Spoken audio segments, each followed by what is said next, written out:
Doncs, benvinguts tots. Jo soc l'Aniol, soc membre del secretariat aquí de la Unió Territorial. I la veritat és que el Forn ens va fer la proposta de venir a fer una presentació del sindicat, de l'intersindical, i nosaltres ho vam entomar amb ganes perquè pensem que és important fer aquests espais, trobar-nos, ja no només poder presentar el sindicat al públic, a la gent que fins i tot no està afiliada, sinó també un espai on els afiliats trobar-nos i anar fent xarxa, perquè nosaltres des de l'intersindical pensem que és important. Ara quan en David ens explica una mica més el model, ho anem veient. Els presento, són en David Hernández de Nacional. Quin càrrec tens, David? Organització, secretari nacional d'organització. Secretari general d'organització. Nacional d'organització. I tenim en Jordi Navarro, que és treballador aquí de l'Ajuntament i des de fa poques setmanes delegat. Doncs comencem amb tu, Jordi. D'acord, molt bé. Moltes gràcies, Aniol. Bona tarda, benvingudes i benvinguts a aquest acte de la Intersindical. Diguéssim que penso que és un deute històric apel·lar una mica a la diada que molt aviat estem a punt de commemorar, que és el 1 de maig. Jo per això estic molt content que un sindicat com la Intersindical celebri un acte. Aquest és un primer acte. Divendres que ve hi haurà un altre acte a la seu del sindicat per, diguéssim, recuperar i estudiar la memòria d'un dels nostres sindicalistes nacionals de referència, que és en Salvador Seguí. I en aquest sentit, doncs, felicito tot l'Intersindical. Mireu, una mica avui la meva tasca, la meva missió és encoratjar-vos a que feu un pas endavant, tots i totes, més enllà dels que esteu ja organitzats i treballant al sindicat, feu un pas endavant per implicar-vos en la lluita sindical, perquè, diguéssim, la lluita sindical és molt troncal, és molt transversal i en els temps que corren és molt i molt necessària. Diguéssim que hi ha una sèrie de raons per tal de fer aquest pas endavant, sigui afiliar-se, sigui militar, sigui col·laborar, sigui participar, que cadascú, diguéssim, esculli la forma de col·laboració que cregui oportuna en funció de les seves possibilitats i del seu grau de compromís. Però ara mateix, si som una mica objectius, probablement hi ha raons nacionals per fer aquest pas endavant, raons socials, raons de gènere i raons ambientals. I per què esmento aquestes 4 raons? Bé, en primer lloc, diguéssim, el sindicat català nacional i de classe intersindical sintetitza una mica també la lluita per l'alliberament nacional d'aquest país. Els ciutadans i ciutadanes d'aquest país, en la seva majoria, som classes populars. Persones que, diguéssim, ens alimentem, ens guanyem la vida amb la força de les nostres mans, amb la nostra intel·ligència, és el nostre capital. Som la ciutadania, el subjecte polític d'aquest país. I aquest país té una sèrie de greuges i de deutes històrics, diguem-li autodeterminació, diguem-li república, diguem-li independència, que cadascú ho digui com vulgui. Però, diguéssim, després dels fets de l'1 d'octubre, després de la repressió que hem patit i que seguim patint, és moment que aquest país es doti d'una estructura sindical, nacional i de classe forta, ferma, per plantar cara als abusos del Regne d'Espanya, per plantar cara als rols antidemocràtics d'aquest estat que no té cap mena de contemplació a l'hora d'esclafar els nostres drets. Per això, tenir una estructura sindical potent, amb milers, centenars de milers de persones afiliades, és un poder popular que planta cara a l'Estat. I en aquest sentit, doncs, construïm república, construïm nació, construïm consciència col·lectiva des dels nostres centres de treball, des de les nostres assemblees d'afiliats i d'afiliades. Per tant, una raó claríssima. Raó nacional i democràtica. Una altra raó molt important per fer aquest pas endavant, implicar-se amb la intersindical, doncs és la qüestió social. Probablement els que estem aquí presents hem anat encadenant al llarg de les nostres vides diverses crisis econòmiques, crisis socials, tancaments d'empreses, períodes d'atur, períodes d'inflació, períodes de precarietat. Tots sabem de què va la cosa, qui més, qui menys, no? Hi ha una ofensiva a nivell internacional, que és un capitalisme totalment desregulat, un capitalisme totalment liberalitzat, que no té cap mena de contemplació a l'hora d'esclafar els drets socials que han estat guanyats i conquerits amb la força de les classes populars i treballadores de tot el món. Per això també, ara que estem en vigílies del 1 de maig, doncs sempre és bo reivindicar una mica la memòria històrica de les persones treballadores de tot el món que es van plantar i, per exemple, l'any 1886, els màrtirs de Chicago van lluitar per les 8 hores que avui gaudim.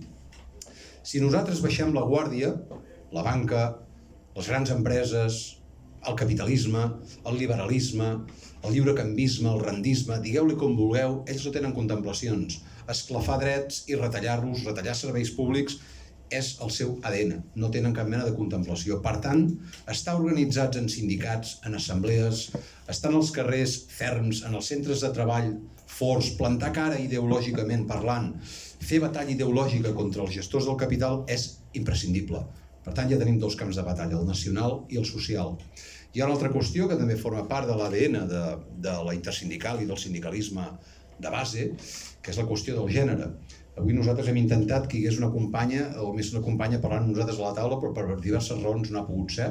Però en el fons el que passa una mica, i jo ho he parlat amb una companya, diguéssim, la persona que havia de venir desenvolupa una feina que no és fàcil, que té repercussions físiques i psicològiques dures, ha de tirar endavant una família, ho té difícil, i al final es troba malament i no ha pogut venir. I això una mica sintetitza una mica un dels problemes que pateixen les dones treballadores. No és tan fàcil organitzar coses, no és tan fàcil que les dones es puguin empoderar i tirar endavant. Bueno, és feina nostra també, de l'organització, treballar perquè això sigui possible, treballar per una igualtat real, treballar per eliminar les bretxes salarials, treballar per eliminar les discriminacions de gènere. Una tercera pota importantíssima. I finalment, i amb això ja acabaré, hi ha una altra pota importantíssima, fonamental, que és la qüestió ambiental. Els treballadors i treballadores d'aquest país i de tot el món no podem obviar, no podem ignorar que som davant d'una crisi ambiental, ecosocial de primer ordre. La suma de canvi climàtic, la suma de residus, la suma de contaminació, tota una sèrie de problemàtiques ambientals que impacten en les nostres vides, que destrueixen els nostres entorns i que tindrà una repercussió sobre nosaltres i sobretot sobre les generacions futures. No podem deixar en mans dels empresaris, no podem deixar en mans de les elits, en mans de la banca, en mans del règim del 78, la gestió de tot això. Hem de fer un pas endavant i les classes treballadores hem d'assumir la nostra responsabilitat i plantar-los-hi cara, plantejar alternatives, plantejar una reformulació de tot plegat. O avancem cap a una indústria més sostenible, més respectuosa amb el territori, o realment això que estem patint ara amb la sequera no és res més que una anècdota. Les coses empitjoraran. Però no hem d'apel·lar al pessimisme, hem d'apel·lar a l'optimisme de la praxi, hem d'apel·lar a l'optimisme de l'esperança i tirar endavant. Solucions, que la gent s'afili, que la gent s'impliqui i entre tots plegats treballem. I una mica, doncs, seria això, apel·lar que no ens podem rendir, que hem de plantar cara i que hem de fer-ho, sí, és cert, hem de fer-ho apel·lant a tots aquests principis ideològics que acabo d'esmentar, però és molt important també una cosa que comentava ara amb els companys, no perdre la perspectiva de les coses. A vegades des d'entorns molt militants, molt polititzats, molt ideologitzats, tendim a aïllar-nos en les nostres bombolles, tendim a ser una mica sectaris, a allunyar-nos de la realitat. Per això és tan important la tasca sindical, que en aquest cas fa la intersindical. Hem d'estar presents en els nostres centres de treball, hem d'estar presents a les meses de negociació. No podem deixar aquests espais de disputa de poder als sindicats del règim, als sindicats verticals, als sindicats grocs. Ells estan molt ben acostumats. Per això seria un error caure massa en el sectarisme i en la marginalitat, com també seria un error caure només en la gestió que fan els grans sindicats. Hem de portar un equilibri. I aquest equilibri s'ha de portar amb molta perspectiva, amb formació política i sindical i sobretot amb molta voluntat i capacitat de lluita. I tenir clar que ens en podem sortir, que mai hem de perdre l'optimisme i les ganes de lluitar i que gràcies a la praxi això, va endavant, només pot anar endavant. Moltes gràcies.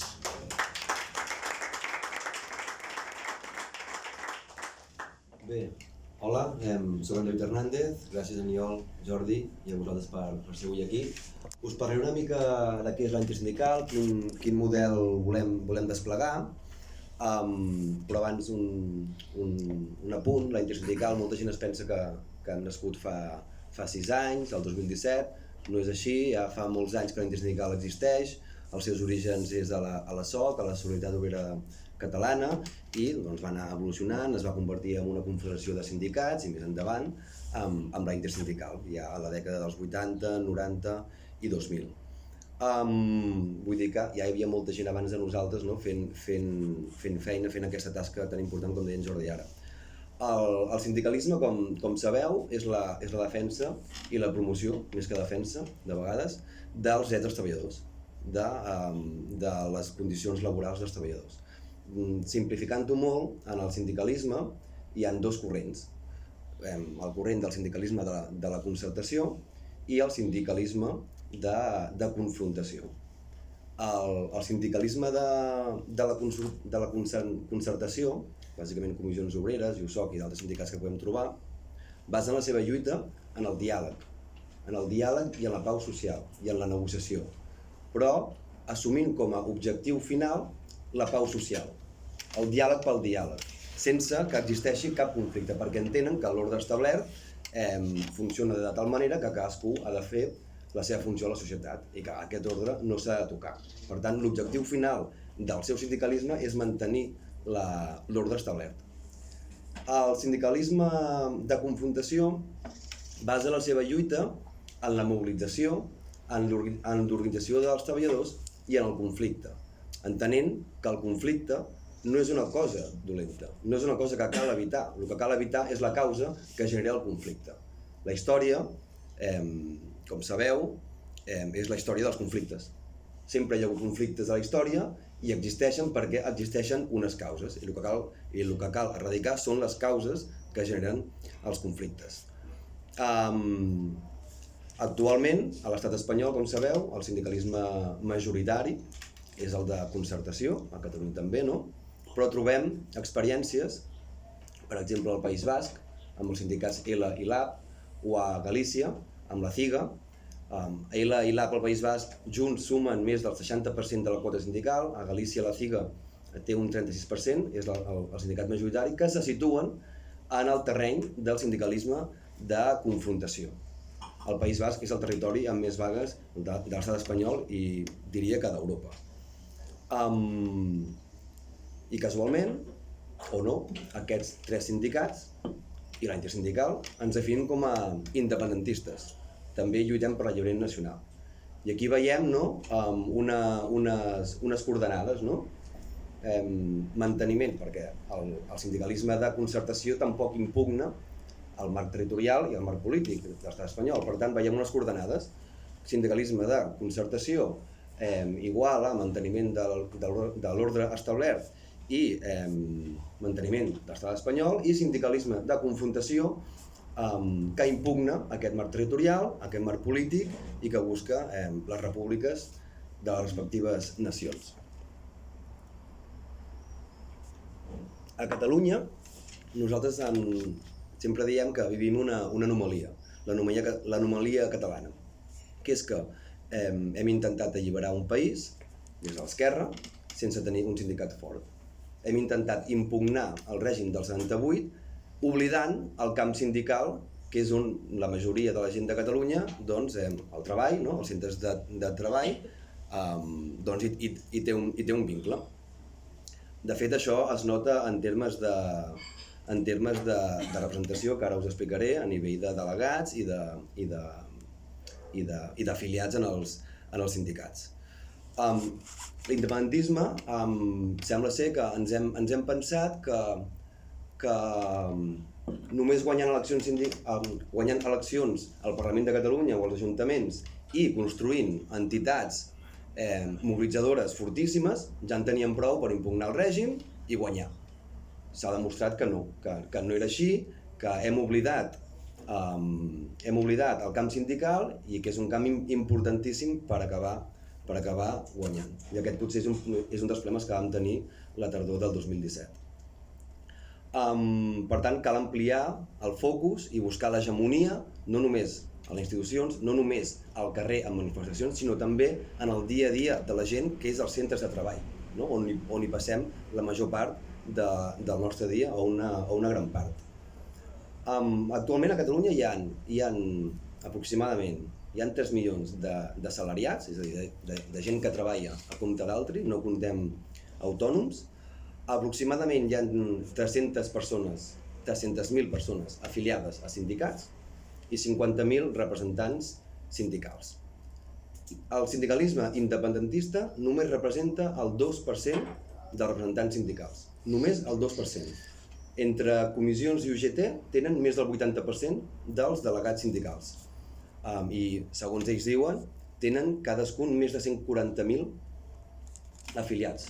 I la intersindical tot just superem els 6.000 afiliats. Vull dir que aquí hem d'ampliar el focus i la realitat és dura, però tenim també models que ens ensenyen que hi ha alternativa sindical, com és el País Basc i Galícia, i hem de treballar-hi. De fet, a Galícia i al País Basc, la taxa d'afiliació a Galícia és del 23%, al País Basc un 20%, a Catalunya és d'un 12%. Al País Valencià és un 17%, a les Illes Balears un 20%. Però, com veieu també, la realitat es nota. Catalunya és la penúltima comunitat autònoma en nombre d'afiliació, la taxa a l'estat espanyol, la mitjana, és del 18%, per tant, com veieu, estem molt endarrerits respecte a les altres nacions oprimides, com en aquest cas Galícia i el País Basc. Per tant, l'independentisme, i ho hem de reconèixer, no hem volgut, perquè aquí hi ha diversos factors, no? Però un dels factors és la voluntat política, no hem volgut vertebrar un sistema sindical alternatiu al del règim del 78, no? Per tant, ara toca arremangar-se i combatre d'una vegada per totes el discurs que durant molts anys s'ha fet de que l'independentisme havia d'entrar dintre dels grans sindicats, comissions i UGT, per tal que no molestin, que no s'oposin a la independència. I no només és que no hagin molestat, és que han treballat en contra de la independència aquests sindicats, no? I el secretari general de la CIGA, quan va venir aquí al nostre Congrés Nacional al novembre, va dir una frase que li robo, s'ha de dir que és d'ell, que va dir: no es pot ser sobiranista a mitja jornada. Al matí militar o votar a un partit independentista i a la tarda militar i estar afiliat, pagar la quota a una estructura del règim espanyolista, com és comissions i UGT. Això és una anomalia, això no entra al cap de ningú. És una coordenada que costa molt d'entendre.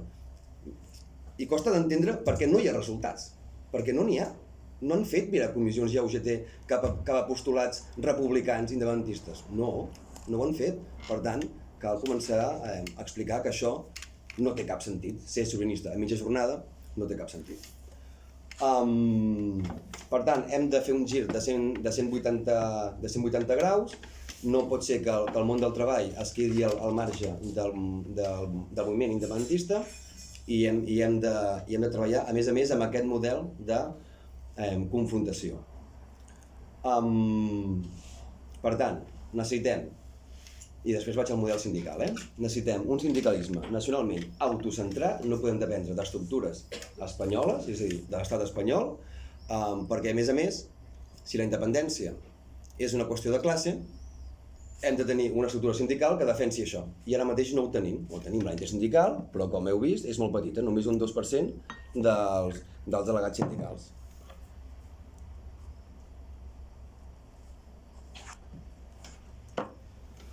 Per tant, els treballadors hem d'explicar que els treballadors siguin independentistes o no, s'han d'organitzar amb estructures de confrontació que busquin ser una eina de contrapoder contra l'estat capitalista i contra l'estat espanyol, i fer-ho també, i ara hi entrarem, des d'una perspectiva militant. Catalunya, els països catalans necessitem, o l'independentisme i els moviments socials necessitem estructures militants que actuïn com a pol de contrapoder respecte a les injustícies. De fet, hi ha la coordenada que us explicava abans, diàleg o la pau social, el diàleg social com a objectiu final i manteniment de l'ordre establert, i la coordinada d'independentisme i sindicats de confrontació, de fet és que parlem de lo mateix perquè tant en la vida política, quan parlem del procés independentista, o parlem del món sindical, el que estem parlant és d'aconseguir uns drets. En el cas del moviment independentista, el dret a la independència, i en el cas dels sindicats, els drets a unes condicions laborals òptimes, justes i dignes, no? Tant en el camp polític com en el camp sindical, i en el camp sindical la negociació és L, LAB i CIGA sobretot, una negociació dona fruits si aconsegueixes ferir a l'altra part. L'altra part cedirà si li aconsegueixes fer els costos suficients perquè cedeixi, no? I la seva cessió serà per sanar els costos que li has produït. I consisteix en això. El sindicalisme de contrapoder, de confrontació que busca ser de contrapoder, doncs busca això, perquè ja sabeu que els drets no es regalen, s'han de conquerir i s'ha de lluitar, no? Passaré directament perquè m'anava a explicar més coses sobre el tema de la independència i la qüestió de classe i un sindicat, però em sembla que ha quedat prou clar que és necessari tenir un sindicat independentista per alliberar el país, si no, no ho aconseguirem, malgrat puguem tenir un dia el 80% dels diputats o dels ajuntaments o treure, no 1 milió, 2 milions de persones al carrer, si no tenim uns centres de treball organitzats, doncs segur que no ho podem desplegar del tot. El model sindical de l'intersindical. Com us deia, nosaltres cerquem ser un sindicat de confrontació, però tot s'ha de dir, la intersindical tampoc encara estem en condicions de desplegar aquest sindicalisme. Ho estem buscant i estem treballant per fer-ho. I ara us explicaré el que hem analitzat que són, com a mínim, ho hem resumit en 10 elements que hem de desplegar durant els propers anys, i potser no seran 4, però llavors seran 8, no passa res, per ser una eina de contrapoder. Primer de tot, molta afiliació. L'afiliació és bàsica per un sindicat com el nostre.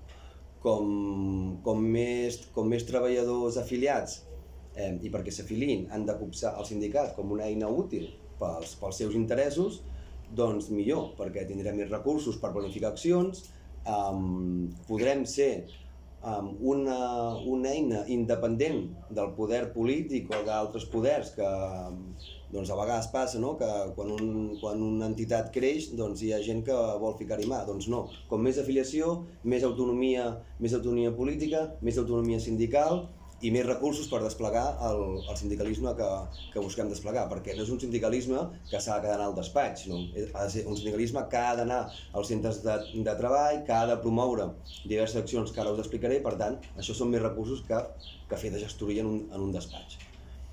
El segon element és militància. Entre l'afiliació d'un sindicat ha d'haver-hi gent amb vocació militant, perquè és que si no és impossible desplegar un projecte.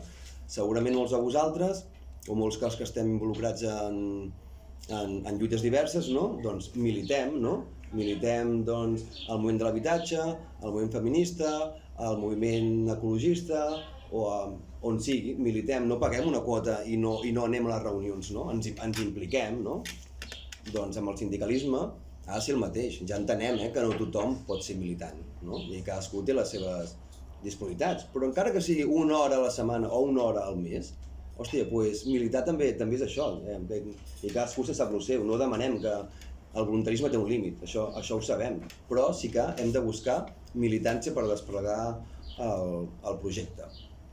Per tant, és desplegar, inculcar la cultura militant al sindicat és imprescindible i és en el que estem ara promovent, perquè un militant és aquell que és capaç de pensar estratègies, que és aquell que es mou pel territori amb el cotxe amunt i avall, és aquell que dinamitza una assemblea de treballadors, que dinamitza una vaga, etc. Doncs necessitem gent que tingui l'habilitat o la capacitat per fer això, i no es neix ensenyat, de tot se n'aprèn, i això és el que estem treballant també a la intersindical. Després, el tercer element són les seccions sindicals. Tenim l'afiliació, tenim la militància i després tenim les seccions sindicals, que són les assemblees, agrupacions, els nuclis dels afiliats a cada centre de treball. I aquests nuclis d'afiliats a cada centre de treball o cada empresa s'han d'organitzar, si són molts en una assemblea d'afiliats que s'ha de reunir segons els estatuts com a mínim un cop a l'any, una empresa que hi hagin 100 afiliats, es reunirà com a mínim un cop a l'any, però triaran una permanent que gestioni el dia a dia de la secció sindical, que pensi en la comunicació, que pensi que faci d'enllaç amb els afiliats i els treballadors i aporti propostes per millorar les condicions laborals. Aquesta permanent fa d'annexa amb l'estructura interna i aquesta permanent la conformen militants. Si no tenim militants, per molt que tinguem 50 afiliats en una empresa, no tindrem secció sindical. Cal gent que es pugui involucrar en aquest sentit.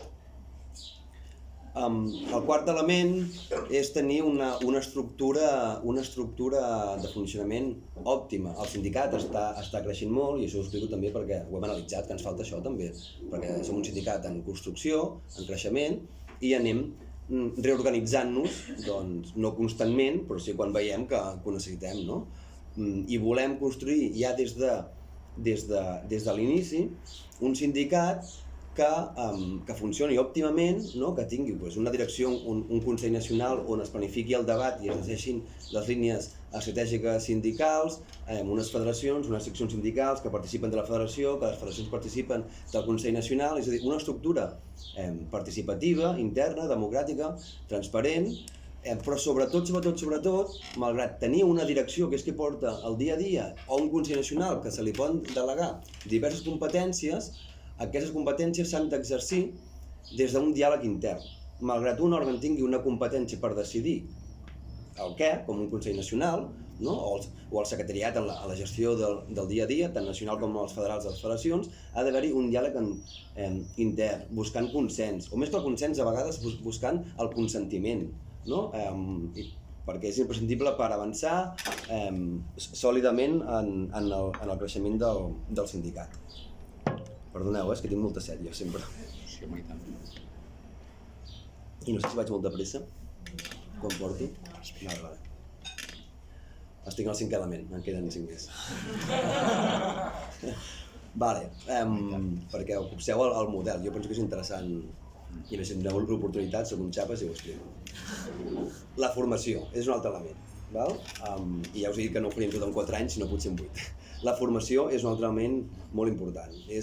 La formació en tots els àmbits de la vida, no? És un ingredient que ens fa millorar com a persones, com a militants, com a activistes, no? Que és l'essència del desenvolupament personal i nosaltres volem, o estem treballant en plans de formació, o creiem que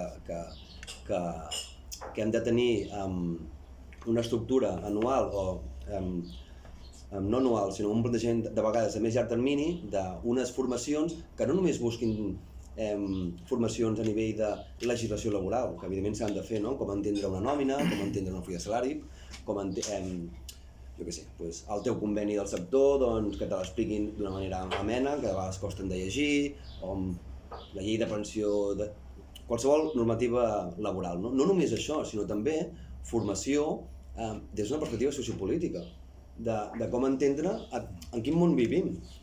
El que ens passa a la feina, o tinc aquest conveni que em perjudica molt, em passa per alguna cosa, perquè hi ha un marc polític, hi ha un marc establert, hi ha un ordre social, les lleis que el regulen, el capitalisme, hi ha lluites geopolítiques, tot això ens afecta al dia a dia o a l'hora d'anar a comprar el pa. Llavors, formació d'aquest tipus ideològica també creiem que és necessària per construir el nostre model sindical. I a més, una cosa que també hem analitzat, que és que la formació i qualsevol acció del sindicat ha de contribuir en recuperar la consciència de classe, perquè no en tenim. De fet, ja us he dit abans que tenim un 12% de la població activa està afiliada a un sindicat, i això és molt poc. Per tant, hem de recuperar aquesta consciència de classe, no és cosa fàcil, però ens hi hem de posar. El 6è element, i abans he donat ja alguna indicació sobre això, el sindicalisme de confrontació basa la seva lluita en organitzar els treballadors, en la mobilització i el conflicte per poder negociar en condicions òptimes per sortir guanyant d'aquesta negociació. Per tant, què vol dir això? Pressió sindical. Els sindicats hem de buscar les eines que puguin fer pressió a l'altra part de la taula per aconseguir allò que volem aconseguir. Una plantilla o una secció sindical que mentre negocia no es mobilitza, pensem que no aconseguirà gaire cosa, no aconseguirà res. Per tant, i encara que no hi hagi negociacions obertes, també cal mobilitzar la plantilla en certs aspectes. Per tant, la mobilització constant és un dels elements que tenim en el nostre model sindical. De fet, les mobilitzacions, qualsevol tipus de mobilitzacions, ja visualitzen un conflicte, i el conflicte s'ha de visualitzar. Una negociació tancada en un despatx durant 3 mesos, tu no generes... O sigui, mentre no surti a la llum pública el conflicte que hi ha en aquell centre de treball, l'empresari no té cap incentiu per cedir, cap ni un. Però si tu comences a mobilitzar-te, ni que sigui, evidentment, sempre a darrere, sempre ha d'haver-hi una estratègia. Sempre. No podem encarar una negociació o unes mobilitzacions sense una estratègia, perquè no sabem si durarà una setmana o 3 mesos. I hem de tenir les coses planificades, que evidentment sempre pot haver-hi imprevistos, però s'ha de planificar tot. I es pot començar amb un comunicat, es pot començar amb una pancarta penjada a la tanca de l'empresa, o amb la secció sindical o els altres companys del sindicat anant a les portes de l'empresa amb una pancarta, repartint fulletons, qualsevol tipus que faci aflorar el conflicte i que la societat vegi que hi ha un conflicte en aquell centre de treball, que segurament l'altra part passarà vergonya de tenir un conflicte i que vegi la seva imatge tacada, I evidentment,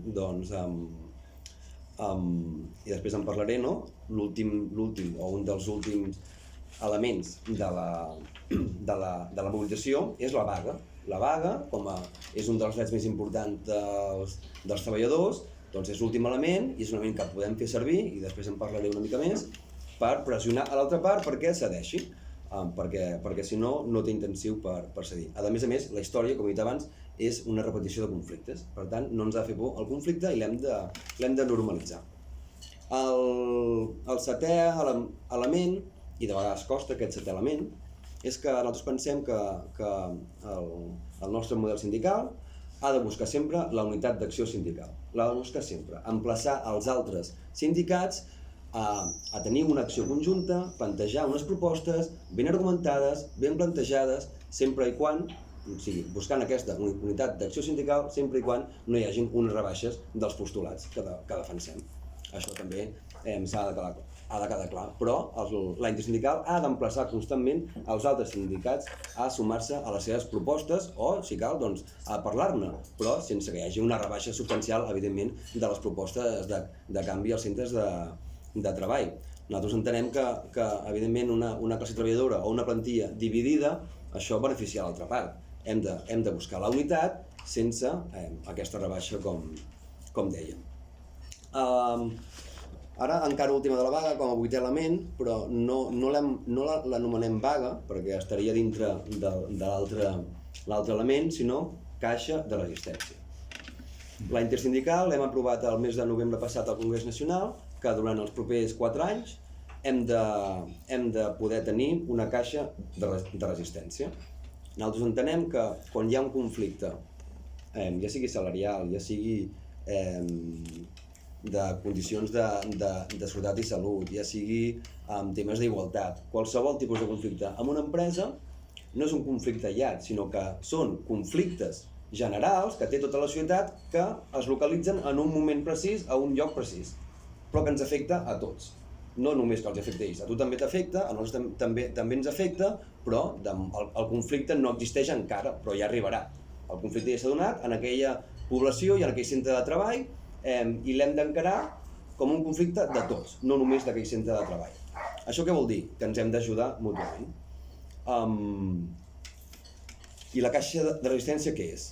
Doncs és un element on, amb les quotes de l'afiliació del sindicat, una part d'aquesta quota se'n va a una caixa de resistència, se li diu així, on guardem uns diners i allà on hi hagi un conflicte i on hi hagi les condicions òptimes per engegar les mobilitzacions, per guanyar aquell conflicte i amb les mobilitzacions que hi hagi és necessari, tot i així, convocar una vaga en aquell centre de treball i ara volia dir, i no una vaga d'un dia. O sigui, la vaga no és un element festiu, no és un element folclòric on, doncs mira, fem vaga, que bé, i l'endemà tornem a treballar. No, una vaga és una eina de pressió reconeguda per la legalitat i, bàsicament, de les poques que ens reconeixen i l'hem de fer servir bé, perquè si no desvirtuem el concepte vaga. Una vaga és una eina de lluita, no és una festa, no és un element folclòric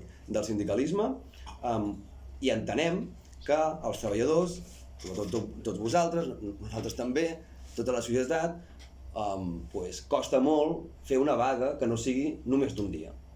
No? Doncs vale, fer una vaga d'un dia. Hosti, però d'una setmana no.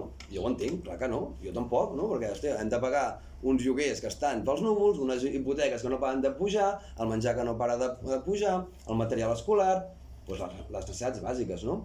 I si tu no tens cobertes aquestes necessitats bàsiques, materials, no tindràs temps tampoc per fer lluita sindical. Però què vull dir amb això? Per tant, si volem guanyar un conflicte i hem de promoure una vaga, i aquesta vaga ha de servir per fer els costos suficients a l'altra part perquè cedeixi, és a dir, parar-hi la producció i que no tingui ingressos, o si pot ser que no tingui beneficis, doncs ha de durar. Ha de durar més d'una setmana, potser. No ho sé, però ha de durar. Doncs hem de fer que la gent que fa vaga tingui cobertes aquestes necessitats perquè faci vaga. I això vol dir, doncs, ajudar-los a, col·loquialment se'n diu pagar-li el sou mentre fa vaga. No vol dir pagar-li el sou al 100%, no ho sé, tampoc tenim un reglament, ho estem estudiant, no? Però col·loquialment, pagar-li un sou o una part del sou a aquesta gent perquè pugui mantenir les seves condicions de vida i alhora que lluiti. I això com ho farem? Pagant entre tots aquest conflicte. I un dia serà per aquella plantilla que acabarà guanyant la negociació i un dia serà per uns altres. I això farà també que la gent vegi el sindicalisme com una cosa útil, que la gent s'afiliï més recursos, més mobilitzacions, perquè si tens una caixa de resistència forta, és molt fàcil plantejar conflictes, és molt fàcil. Si no tens els elements per plantejar un conflicte i aguantar-lo, costa més plantejar-lo i les demandes que tu fas a l'altra part són més rebaixades. I això passa, no? Per exemple, ara, no sé si ho heu vist fa poc, ELA, que és el sindicat majoritari, ha acabat una vaga de 3 anys. Una vaga de 3 anys. I allà és un secret d'estat, diguéssim, quants diners tenen en aquesta caixa ells. No se sap, però tenen una caixa espectacular. I han estat 3 anys una plantilla, no tota, una part, també s'ha de dir, una part majoritària, no? L'altra part diguéssim que no estava en ELA, però han aguantat una vaga de 3 anys aconseguint un increment salarial, si no recordo malament, del 23% o el 25%. Ara no ho recordo. No? O per exemple, és un exemple que m'agrada molt explicar-lo, perquè és molt visual, suposo, de quin model sindical volem, i això, cada vegada que ve un afiliat o un delegat o ve algú que pregunta, no? Una de les preguntes que fan molt la gent que, o potser vosaltres la vau fer, no ho sé, quan vam unir al sindicat, que és que, bueno, però la intersindical pot negociar el conveni de floristeria estatal, si és el cas d'una floristeria? Doncs no tenim la capacitat, no? Perquè tu per negociar un conveni, ja sigui estatal o autonòmic o de sector, necessites el 10% com a mínim dels representants, no? Doncs no tenim, hòstia, si no podem negociar, i bueno, però és que no és l'important tenir la majoria del comitè, que ara en parlem també d'això. No és l'important és tenir la força mobilitzadora. Però això costa molt. Bueno, un exemple, i sempre els hi poso. Les botigues d'H&M de roba, a la pandèmia van tenir, suposo, molts problemes econòmics, i en el comitè intercentres de l'estat espanyol, que és un comitè on hi van representants dels altres comitès de botigues, diguéssim, o provincials, en aquest comitè intercentres, que hi van els sindicats que tenen representació en aquests comitès de forma proporcional, doncs van acordar una sèrie de mesures, no? Que bàsicament eren reduccions de sous i EROs, a nivell d'estat espanyol. No? En aquest comitè intercentres hi havia 12 d'UGT i comissions, no recordo ara quin sindicat tenia més o menys, 12 d'aquests sindicats, és igual, la Pepsi-Cola i la Coca-Cola, és el mateix. I un d'ELA, val? Doncs allà van signar això, EROs, uns rebaixes de sous i no sé què, excepte el d'ELA, que estava en minoria i va dir, jo no ho signo això. A nivell estatal, ni ELA, ni CIGA, ni l'AP, ni la intersindical, malgrat arribar a ser majoritàries com els bascos, no no tindrem la majoria mai en aquests convenis estatals, no? De fet, nosaltres sempre busquem com la negociació estigui més a prop del treballador, millor. Si és de provincial, millor. Si és d'empresa, millor. Si és de centre de treball, millor. No? En aquest cas, de moment, no tenim les condicions per forçar-ho, no? Bueno, en aquest cas, ella va dir, pues yo no ho signo, i li van dir, no? Però sí, eso también se aplica en el País Vasco, también se aplica porque está firmado, comité intercentros, tal. Diu, sí. Pues quan va tornar allà al País Basc, han fet un llibre sobre això, un documental, em sembla. Doncs van engegar una mobilització i van començar una vaga, perquè ell té la majoria de representants d'AQM allà al País Basc, però minoritaris a nivell d'estat espanyol. Una vaga que va durar, no recordo quan va durar, no sé si 3 o 4 mesos, potser m'equivoco, i al final, amb un únic punt, lo signat a Madrid aquí no s'aplica. I ho van aconseguir. I ja està. O sigui, no importa tenir un membre en el comitè de 13, sinó tenir la plantilla mobilitzada, tensionada i preparada, i un sindicat que tingui eines suficients per aguantar un conflicte. I el poder negociador és aquest i no és el de quantes cadires tinguin al comitè d'empresa. Nosaltres preferim tenir 30 afiliats i un delegat de 5 que els 5 delegats i 5 afiliats. No? Perquè és que això és una anomalia, no té cap sentit pel model sindical nostre. Per tant, aquest sindicalisme que volem construir doncs, ha de reconèixer les mancances que tenim, no? Com a moviment sindical i superar-les. El penúltim punt és estar presents a la representació unitària. Hi ha sindicats que també d'aquest model de confrontació que creuen que no és necessari. Nosaltres creiem que sí que és necessari estar en els òrgans de representació unitària, els delegats de personal, els comitès d'empresa, perquè com està construïda ara mateix la legislació, doncs són els òrgans que permeten negociar amb uns drets que et marca la legislació. I a més hi hem de ser perquè si no hi som nosaltres, aquest espai l'ocuparà un altre i les rebaixes a nivell de drets seran majors que si no hi som. Per tant, però sempre tenim clar estar en els comitès d'empresa, ser-hi presents, tenir la majoria. Si podem, però sempre tenint en compte que la força no la tens al comitè, sinó que la tens a la secció sindical, depenent de quanta gent tens. Perquè si estàs negociant i dius, vale, fem un conflicte, i et gires l'esquena i no hi ha ningú, no hi ha conflicte, i s'ha acabat i l'empresari ho sap, i no hi ha res a negociar. I un conflicte o una mobilització no neix d'un dia per l'altre, sinó que ha d'haver-hi un caldo de cultivo, en català, perdoneu, no sé com d'allò, però el que se'n diu així, no? Doncs s'ha de treballar. I a més, els comitès d'empresa han de promoure, que ara, o des del nostre model sindical, s'ha de promoure assemblees de treballadors, que hi hagi un feedback entre comitès d'empresa i treballadors, que l'última decisió la tinguin els treballadors en assemblea, etc. I per últim, hi ha l'últim element, el nostre sindicat, som un sindicat sociopolític. La nostra funció principal és, evidentment, la defensa i promoció dels drets dels treballadors, però no deixem de ser un agent social i hem de ser una eina arrelada al territori, que sigui conscient de les altres lluites que poden existir, lluites ja sigui del moviment feminista, del moviment ecologista, per l'habitatge digne, qualsevol lluita, el sindicat hi ha de participar, o pel català, etc. Que no vol dir impulsar. Aquestes lluites ja tenen col·lectius que impulsen aquestes lluites, però sí que en la mesura que puguem hi hem de participar per donar-li suport i ser un sindicat arrelat al territori, i això, en aquest sentit, tenen molta feina o responsabilitat amb les unions comarcals. El sindicat s'organitza en 3 àmbits: l'àmbit nacional, secretariat, Consell Nacional i alguns òrgans com la Comissió de Garanties, l'àmbit professional, amb les 3 federacions, Federació de Serveis Públics, de Serveis Privats i d'Indústria, amb els seus consells federals que estem construint, i l'àmbit comarcal o territorial, amb unions territorials, que són els militants del sindicat que hi participen i la dinamitzen, i donen suport als delegats del territori, però també participen d'altres lluites, etc. 30 minuts, suficient, em sembla. Us he fet un resum del que és el sindicat, la intersindical. Som un sindicat en permanent construcció. Ja podíem dir, 6.000 afiliats, 1.300 delegats, ja està, no cal créixer més. No, volem arribar a ser el primer sindicat de Catalunya no serà en 4 anys, potser n'hi ha 8, potser n'hi ha 12, però tot el que explicàvem abans també del moviment independentista, etc., ja hem començat a fer camí, és un camí llarg, però l'important és que l'hem començat a fer i fa 10 anys o fa 15 anys o 20 potser no s'havia començat a fer com era degut i ara sí. I bueno, gràcies per aguantar-me.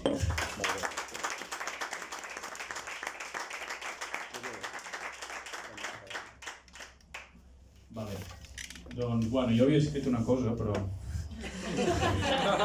crec que ens repetirem en moltes coses. Intentaré dir alguns punts així, que trobo importants, que potser no s'han dit. Sí, parlem molt sovint de l'ELA, de l'Intersindical. És com un gran referent, és aquest sindicat basc. Fa un parell de dies han publicat com un resum anuari, diguéssim, de tots els conflictes laborals que han tingut aquest any passat. Me'l va passar l'Arnau. Vaig estar mirant l'altre dia i, clar, és increïble, no? Perquè, primer és increïble perquè és una cosa que està passant ara mateix, a uns quilòmetres d'aquí, és a dir, de vegades, no sé, jo he estudiat història, no? De vegades hi ha com moments èpics de la història on sembla que tot serà possible, on passen coses al·lucinants a nivell social, no? Però això és una cosa que està passant ara mateix, no? És a dir, el País Basc l'any passat, cada 4 dies es va guanyar una vaga. ELA va guanyar una vaga cada 4 dies, estadísticament parlant. 6.888 persones van cobrar de la caixa de resistència en aquests conflictes. Tenen 100 persones treballant en els serveis jurídics. Clar, i estem parlant d'un sindicat de 100.000 afiliats en un país de no sé si són 3 o 4 milions de persones. Sí, però proporció activa menys. Clar. Vull dir que, aviam, ELA és un sindicat que va néixer abans de la Guerra Civil, que té molta història, que ja va aguantar l'exili, que té tota una estructura, que no és una cosa que hagi sortit del no-res. I sí que és veritat que abans en David ha dit que l'Intersindical tampoc, però es va aguantar l'estandard, no, diguéssim. Comparació, Sí, l'Intersindical com la coneixem avui, en el sindicat on segurament tots o la majoria de qui ens hem afiliat en els últims anys, és una cosa que està naixent, no? És una cosa que neix del 2017, molt arrel de les vagues del 3 d'octubre, de les vagues dels presos polítics, en allà aconsegueix l'Intersindical, amb un moviment molt intel·ligent, situar-se en el mapa, aparèixer, i a partir d'aquí, amb més o menys onades o contagotes, comença a haver-hi tota una afiliació, és més per motius ideològics, de dir a nivell nacional estem molt cardats i penso que s'ha de fer aquest pas. Ara estem en un moment on el sindicat realment està creixent i la gent no s'afilia per ser independentista, és a dir, hi ha molts afiliats que són independentistes, segurament la majoria, no? Però jo estic en el secretariat de la Unió Territorial i hi ha seccions sindicals on hi ha gent que no és independentista. No és dolent, clarament no és dolent, no, ho deia com una cosa positiva, justament, és a dir, ho deia en el sentit de dir estem començant a ser un sindicat que es veu útil, no? És a dir, que ja no és un tema ideològic en un moment de conjuntura, sinó que es veu que es pot fer una feina diferent, que hi ha un projecte diferent i és cert, desplegar aquest projecte és fàcil d'enumerar i difícil de fer, no? Perquè fins i tot si ara hi hagués una pluja d'afiliats, tinguéssim 100.000 afiliats i poguéssim contractar 100 persones per treballar en els serveis jurídics, segurament aquestes 100 persones no existirien encara. És a dir, podríem tenir 100 advocats pagats pel sindicat, però no tindries 100 militants, 100 persones que tenen una lògica d'organització. És a dir, l'Intersindical serà un actor nou en el sobiranisme, no? L'independentisme, el moviment republicà. Hi ha els partits, que ara mateix són els agents poder que tenen tot i tot el descrèdit, però tenen més capacitat d'incidència en aquest espai. Al període anterior hi van haver grans organitzacions civils tot el tema fins a arribar a l'1 d'octubre seria impossible d'imaginar sense l'ANC. Vull dir, va ser un fenomen bestial. I és el que diu en David, no? Que en el tema sindical doncs, no es va fer aquesta feina. No?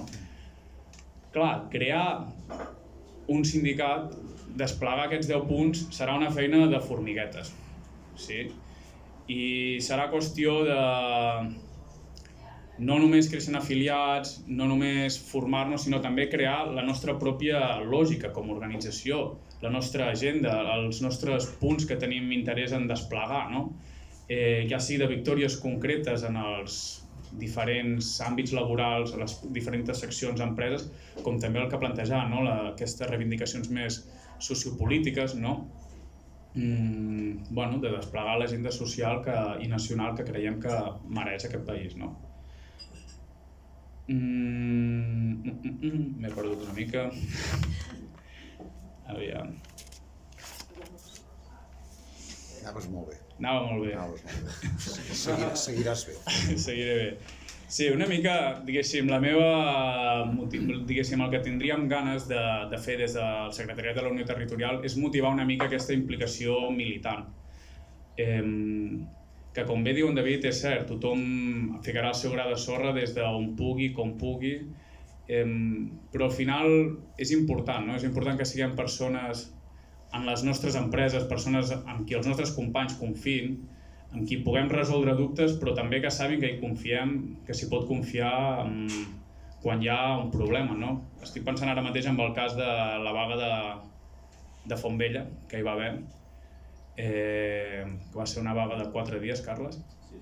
Va ser de 4 dies, va ser l'any passat, en un moment donat ens van demanar ajuda aquí a la Unió Territorial, de dir com, ei, pot venir algú una mica a donar suport, van pujar 4 gats, però és que ara mateix som un sindicat molt petit, no? Aleshores, però bueno, van pujar i va fer, en la mesura del possible, el seu efecte, la seva pujada de moral, no? Pues intentar que aquest gruix de persones vagi creixent, no? Mica en mica. Quan hi va haver ara els acomiadaments en el Bonpreu, no sé si tothom està al cas d'aquesta notícia, es va crear la secció sindical farà uns mesos a la seu del Bonpreu i unes setmanes més tard es va, David, tu controles més que va ser uns dies més tard, unes setmanes? No, 2 hores. 2 hores més tard es van acomiadar, diguéssim, les persones, els impulsors, diguéssim, de la secció sindical. No? Aleshores, això va generar com una onada de solidaritat arreu del territori, aquí vam fer concentracions davant del Bonpreu, es va fer en altres llocs també de Catalunya, i bé, les eleccions, finalment es va aconseguir constituir de nou secció sindical, presentar-se a les eleccions, i ara no recordo els números, però s'han guanyat les eleccions. 10 intersindical, 9 UGT i 4 provincials. Vale? Aleshores, que és una tonteria, no? Guanyar unes eleccions sindicals en allà, però que a base de petites victòries podem acabar una mica generant aquesta dinàmica de sortir una mica de la mentalitat de derrota, de que cada nova llei que surti sobre feina tots sabem que serà per anar a pitjor, cada nova normativa serà per anar a pitjor i que ja estem acostumats a aquesta tendència molt pessimista i que a més després de l'1 d'octubre i tal, ja ha estat com l'hecatombe, no? I estem tots així una mica esperant aviam que aparegui un miracle, no? Una jugada mestra, no? Una jugada mestra, aviam si... Acabarà apareixent. Vull dir, aviam, ahir el Girona va guanyar el Madrid i ens alimentem d'aquestes coses, no?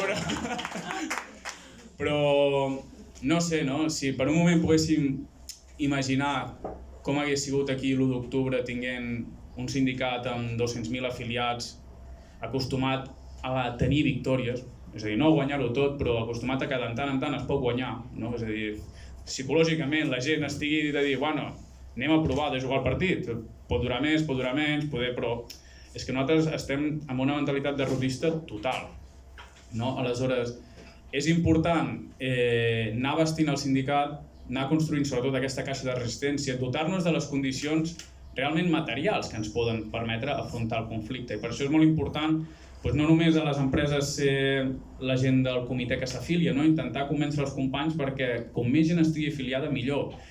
I és complicat perquè juguem en un terreny on ja no és només que haguem d'anar a explicar què és el sindicalisme, sinó que hem de desexplicar què és el sindicalisme, no?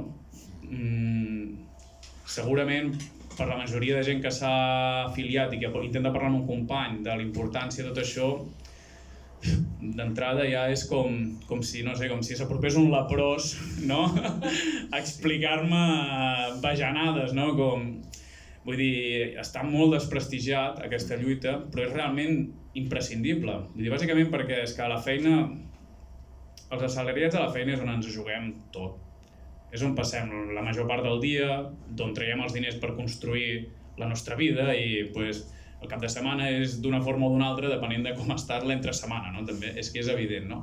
Per tant, aquesta esquizofrènia, no només sobre el sobiranisme, no? De ser sobiranista a les tardes i al matí, no? En tot, no? No podem estar, diguéssim, tragant merda durant tota la setmana i després intentar viure com si allò no existís, no? Vull dir, està bé que mica en mica ens anem empoderant i ens anem convencent de que es pot viure, podem mica en mica anar revertint la situació. Podem tenir petites victòries. Jo he llegit el reportatge aquest de les noies de l'AQM del País Basc i és que llegies i ploraves, no? Perquè les entrevistaves i clar, imagina, no? Doncs no sé, molt fort, no? Poder parar tu des del País Basc un sector com les dependentes, que no estan acostumades, que no és una fàbrica, que ja hi ha una tradició sindical molt forta, no? De cop i volta, a més, va ser una vaga molt, no sé com dir-ho, era diferent, saps? No era la típica vaga d'homes amb xaleco, tallant autopistes, era com, hi havia tota una història diferent, també es va barrejar molt amb el tema del feminisme i tot això, va ser una vaga que es va recolzar molt des d'aquests sectors, perquè, com sabeu, la majoria de dependentes de l'AQM són dones, no? Aleshores, va ser com una victòria de gent que no s'esperava, no? És a dir, que no entrava en la seva ment que poguessin, des d'un raconet de l'estat espanyol, frenar allò, no? Doncs bueno, simplement volia dir això, no? De mica en mica intentem-nos il·lusionar, també en plan aquí de motivar-nos del territori. Vivim jo crec que la Unió Territorial on primer l'intersindical serà el sindicat majoritari. Jo soc molt flipat, vull dir, jo m'he ficat aquí per, en plan, si han de ser 12 anys, però vull dir, acabarà passant. No ens fiquem aquí per morir d'aquí 60 anys i dir, sí, jo vaig resistir allà amb els 4. No, anem a intentar fer-ho bé i intentar guanyar. I intentar ser molt oberts, captar molta gent diferent. Vull dir, el sindicat ja és plural, cada dia ho serà més, perquè si vols ser una organització de 200.000 afiliats, hi haurà gent de totes classes i de totes menes, però és important. Si algú vol fer una intervenció, un comentari, una opinió, que sigui, tot està obert i tot serà benvingut. Jo, si permeteu, ja empalmant una mica amb el que ha dit l'Aniol, moltes gràcies per aquest brindis a la mentalitat guanyadora, a l'optimisme i a les ganes de tirar endavant i de guanyar. Però sí que hi ha alguns matisos que jo voldria fer. He trobat molt interessant la teva intervenció. Aquests 10 punts són una mica bíblics, gairebé, són una guia, són una orientació a treballar. Les taules d'Abraham. Tenim la cultura aquesta judeocristiana dintre i acaba sortint com menys tosperes. Però sí que hi ha un parell o tres de temes que jo penso que és important remarcar-los. És evident que tenim referents, i és evident que Euskal Herria ha estat un referent sempre, i Galícia en aquest cas, no? El que passa que també és veritat que els que som més veterans ja hem viscut una mica l'emmirallament que a vegades diverses generacions catalans i catalanes hem tingut envers el País Basc, i això és inevitable. Probablement amb algunes coses ens van molt endavant. Però també hi ha hagut el risc a vegades històricament de caure en uns emmirallaments que, no diré ara la paraula, no? Però alguns potseus a zona. Ells tenen un model propi, són una cosa molt singular, tenen un model productiu molt propi, totalment diferent al nostre.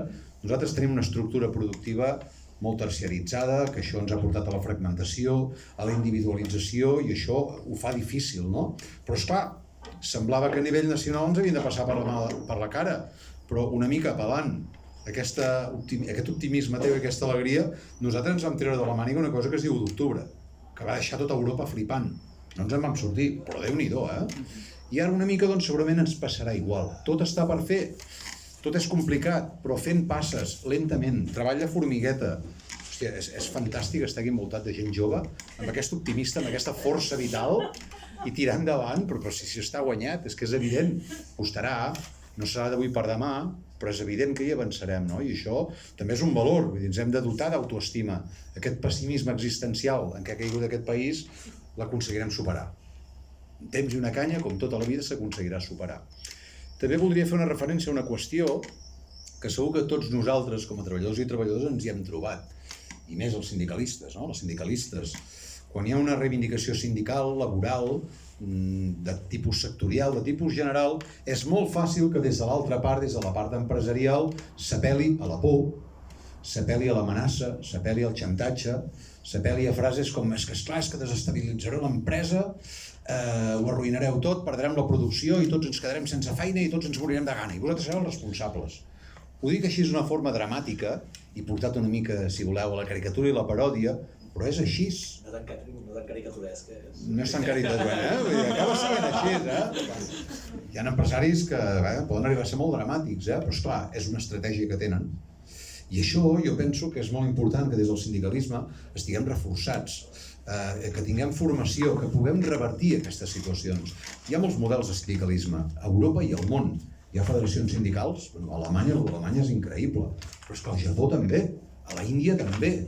I nosaltres som una petita nació, una petita minoria nacional atrapada en un estat que quan vol és terrorista, quan vol és feixista, quan vol és repressiu, però tenim molt de camp per recórrer, tenim referents en els quals emmirallar-nos, i això, és feina d'anar fent, és formar gent.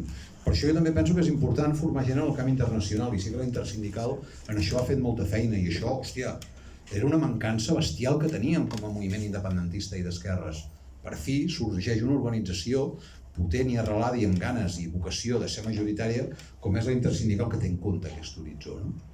I res, per no enrotllar-me més, jo dic, és que tot està per fer i tot és possible, ho deien els poetes i nosaltres ho podem fer. Va, i ara parleu vosaltres una mica, va.